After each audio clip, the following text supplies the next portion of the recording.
안녕하세요. 네, 동네병원 안의사 조원장입니다. 김원장입니다. 네.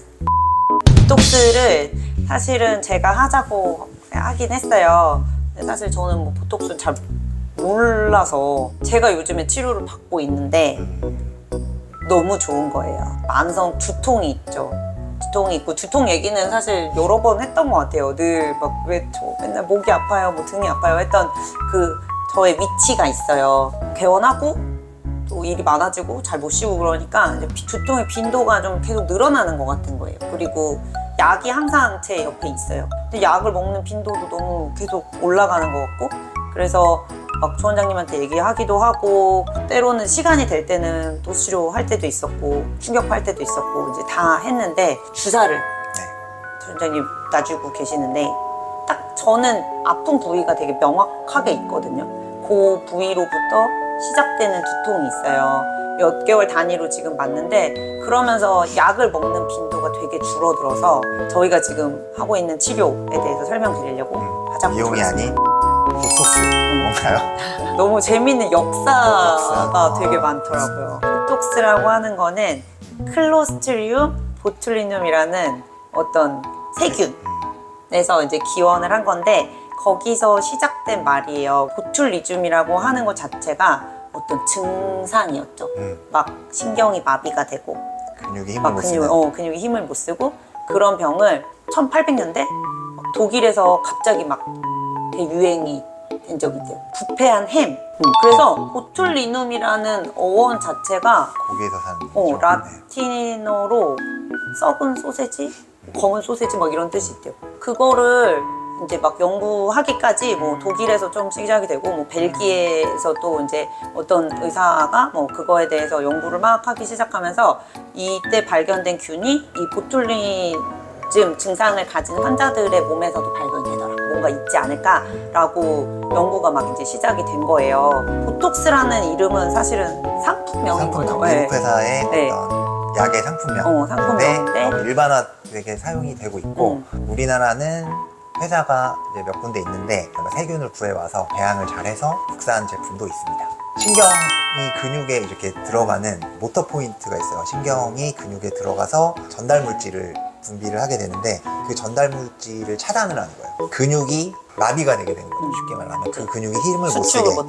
이를테면 이마에다가 주사를 놓게 되면 이마를 못 올리니까 주름이 안 간다거나 아니면 뭐 승모근이나 종아리 같은데 주사를 놓게 되면 얘가 힘을 못 써서 얇아지니까 이제 조금 얇아 보이는 효과 그런 것들이 있고 미용하시는 분들은 상황에 따라서 꼭 근육이 아니라 그렇죠?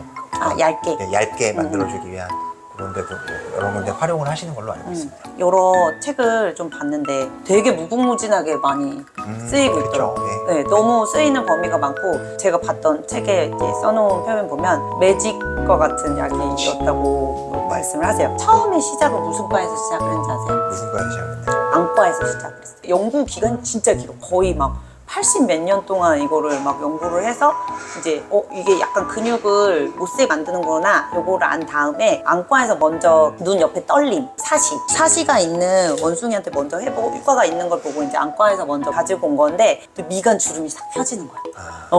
이제 뭐 근육의 떨림이나 이런 것도 좋아지는데 예뻐졌구나. 갑자기 주름이 막 퍼져.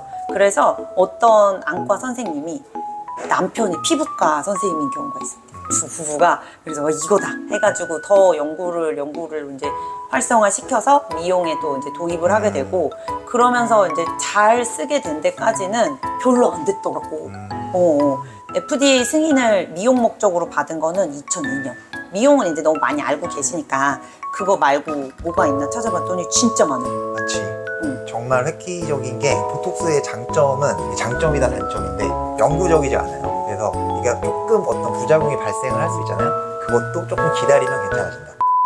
전공의 할 때는 어떤 부분에 쓰냐면 해결이 안 되는 사경 그럴 때 쓸 수 있고 강직 같은 게 너무 심할 때 뇌성마비 환자들 또 성인 환자에서도 강직 심하면 부분적으로 보톡스를 썼고 보톡스의 또 장점 중에 하나가 그게 원래는 주사가 모터 포인트에 정확히 들어가야 가장 높은 효과를 내지만 완전히 정확하지 않아도 얘가 좀 찾아가는 그런 경향이 있어서 아주 정확한 모터 포인트를 찾을 필요가 없다. 혹시나 얘가 조금 용량이 계산이 잘못됐거나 혹은 조금 과도한 반응을 일으켜서 원치 않는 효과가 나타났을 때도 3에서 6개월 지나면 원래대로 돌아온다. 이건 장점이다 단점이 되겠죠?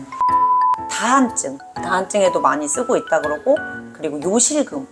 요즘 요실금도 방광에 그렇죠. 이제 근육에다가 주사를 넣어서 할 수 있대요. 당연히 뭐 안과적 질환들은 많이 이미 쓰고 계시는 것 같고, 틱 장애나 뚜렛 증후군에서도 네, 치료 그러겠네요. 방법 중에 하나로 그렇게 쓰고 있더라고요. 그래서 와 진짜 활용도가 높구나. 그러니까 이게 원치 않는 모션, 과긴장.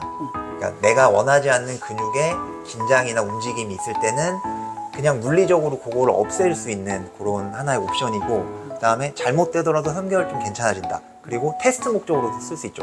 이 근육을 없앴을 때 얘가 정말 괜찮을지 3개월간 확인할 수 있잖아요. 그래서 이게 완전히 이 근육 때문이었다 이게 확인이 되면 그 다음에는 뭐 그 근육을 아주 영구적으로 액션을 멈출 수 있는 다른 약제를 쓴다거나 그런 게 가능하기 때문에 치료 목적 혹은 진단 목적 그런 걸로도 아주 광범위하게 쓰이고 있습니다. 저는 두통 환자에서 조금 쓰고 있는데요. 편두통에 활용이 된다고 돼 있고, 보면은 유닛 수가 비용보다는 조금 적은데 사이트가 굉장히 많아요. 편두통 환자에서 제한하는 사이트 수가 굉장히 많아서 저희 병원에서는 그렇게는 안 하고 있고, 한 군데씩 이게 지금 다 맞아야 되는 게 아니니까 테스트 해보면서 요 근육에 나갔을 때 괜찮아지는지, 그 다음에 안 괜찮아지면 다음 근육, 어느 근육에서 어느 부분으로 통증을 만드느냐 이런 차트는 다 나와 있거든요. 체크를 해서 어떤 근육을 자극했을 때 다시 재현이 된다거나 국소마취제를 투여했을 때 통증이 완화가 된다거나 이제 그런 게 있으면 이 근육의 과긴장으로 인해서 통증이 좀 생기고 있다, 이제 그렇게 판단을 해서 그럴 경우에는 보톡스를 한두 사이트씩 하고 있습니다. 부원장님 되게 유명한 편두통 환자잖아요. 저도 책을 보면서 놔주고 있거든요. 맞기 시작하면서 좀 현저한 어택으로 오는 것들은 확실히 많이 줄어든 것 같아요. 톡신이잖아요.